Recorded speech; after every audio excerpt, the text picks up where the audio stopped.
Hello friends, today we are going to explain a new drama called Spooky in Love. So let's start with its first episode. The episode begins by showing Yuri, who is digging a hole, and she finds a phone there. She opens it. On the other side we see the hero named Gangu, who is a prosecutor and was working on a case. But then he gets a call saying that they found her phone. Gangu asks where is the location. In the next scene he comes to the forest and sees Yuri. He asks, who are you and what are you doing here? You are a girl, you can't bring a dead body here alone. Where's your partner? Yuri says that the culprit always comes back to the crime scene. After that, a fight starts between the two of them.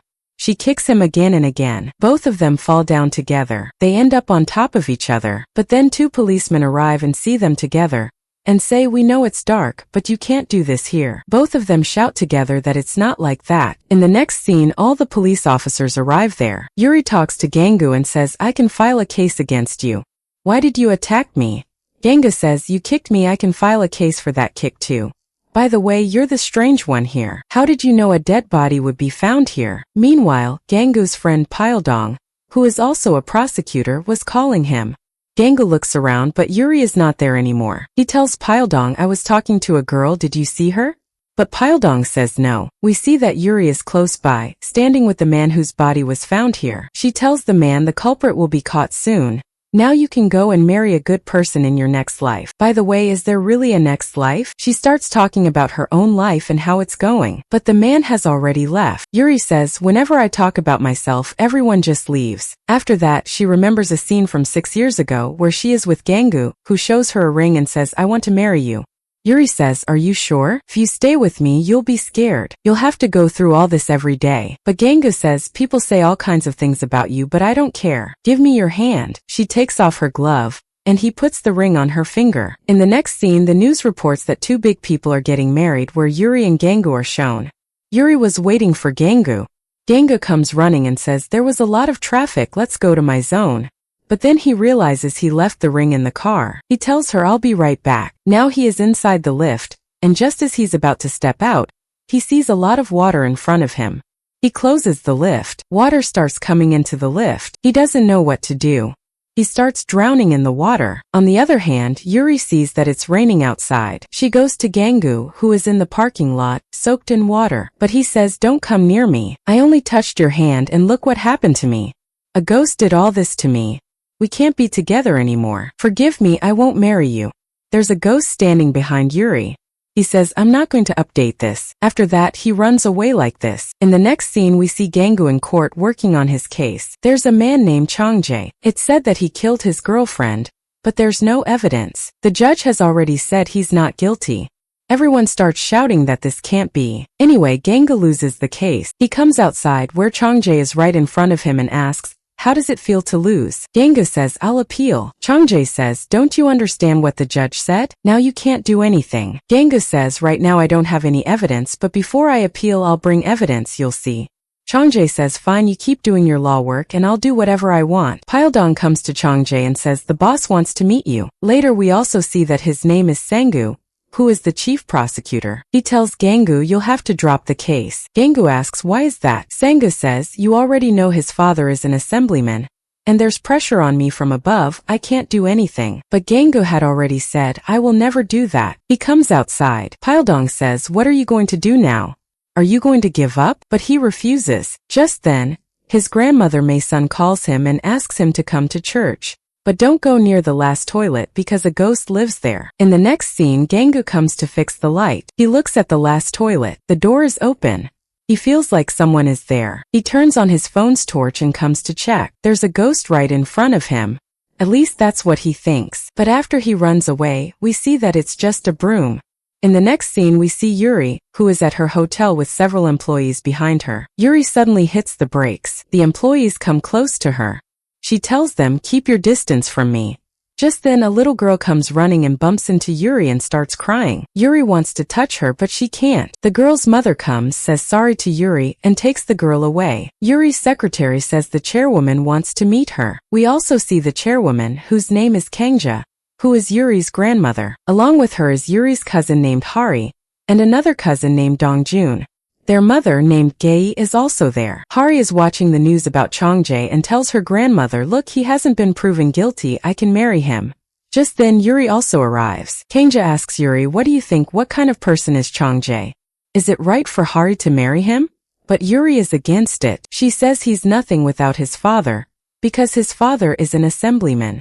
He's just a cheat. He cheated on his girlfriend to get Hari. Kangja starts looking at the hotel's report and tells Yuri, everything is fine. The hotel is always booked. But it's not like that for the Sienna Hall. It gets 0 sales. We see 2 employees talking about the Sienna Hall, about what happened there before. Yuri and Gangu's wedding was supposed to happen there, but her fiancé ran away from there. After that, no couple came there for their wedding. Yuri's family comes out of the hotel, where her grandmother tells her, I want to turn Sienna Hall into an art gallery, what do you think? In 2 days, I'm going to bring this up at the board meeting. But Yuri says, I don't want that because this Sienna Hall was designed by my father for my mother, and he built it. It's fine just the way it is. Her grandmother asks, would you like to have dinner together? But Yuri says, I already have plans. In the next scene, we see Yuri go to the gym first and work out. After that, she eats at her home, but she doesn't sleep in her room.